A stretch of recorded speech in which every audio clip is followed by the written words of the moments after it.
দেখুন guys, Spiderman এই রাস্তাটি ঠিকভাবে পার হতে পারে কিনা, শেষ পর্যন্ত কি হয় আপনারা দেখতে থাকুন। এই যে স্পাইডারম্যান প্রথম ধাপটি পার করলো। সামনে রাস্তাটি একটু কঠিন আছে, রাস্তাটিতে গর্ত চলে এসেছে, তো দেখে শুনে যেতে হবে। স্পাইডারম্যান দাঁড়িয়েছে, এই যে রাস্তাটি এসে গেছে, স্পাইডারম্যান পার হয়ে যাচ্ছে। তৃতীয় ধাপটি পার হয়ে গেল, এই তো আস্তে আস্তে যাচ্ছে। সামনে কিছু রোবট দেখা যাচ্ছে, এগুলোকে মারতে হবে। এখানকার রাস্তাটা যদিও অনেক কঠিন, কিন্তু স্পাইডারম্যান খুব সহজে এটি পার হয়ে যাচ্ছে। এই তো স্পাইডারম্যান পরের ধাপটি পার হয়ে গেল।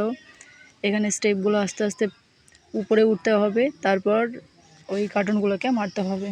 তো দেখেন লাস্টের স্টেপটি উপরে উঠে গেল, এখন এই কার্টুনগুলোকে মারবে। এই তো এখানে কি করছিস, সর। এই যে একটাকে মারলো, এই যে সেকেন্ড কার্টুনটাকেও ফেলে দিল।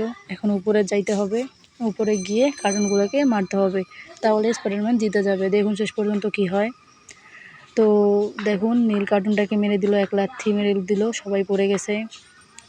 সবুজ কার্টুনটাকেও এক লাথি মেরে ফেলে দিল। তো আপনারা যদি নতুন হয়ে থাকেন সাবস্ক্রাইব করে দিয়েন, স্পাইডারম্যান জিতে যায়।